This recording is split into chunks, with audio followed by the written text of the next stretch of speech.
来乡亲继续来看，前新竹市长高虹安来公布伊第一波的小内阁，其中副市长的人选是高检署的检察官蔡立青。外界猜测，高虹安就任了后，恐惊会先针对新竹市棒球场等等前市府的建设来处理调查。若针对助理费的案件，伊讲伊会尊重配合司法。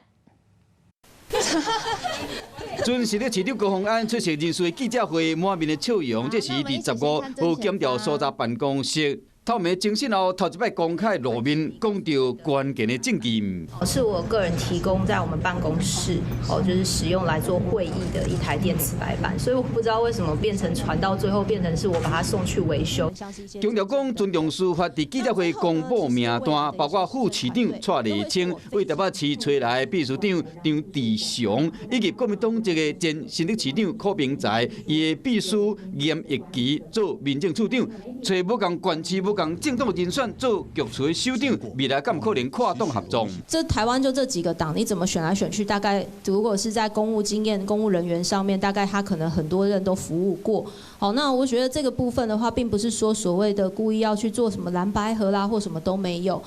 但你注意的是，要做副手的蔡立青是现任高等检察署的检察官，捌伫士林地检署甲法务部服务过，经办过未少案件，有丰富的法治背景。8个的能力，我觉得未来一定能够让大家来了解过去的这些公共工程的疑虑。那我还是再次强调，不管是检调啦，或者是说我们自己市府的这个案子都还没有看到之前，我们就定义它是一个弊案。选举时攻防的焦点，新竹市市立棒球场等等公共工程就任后会去调查，到底是弊案还是确实，一切由司法去决定。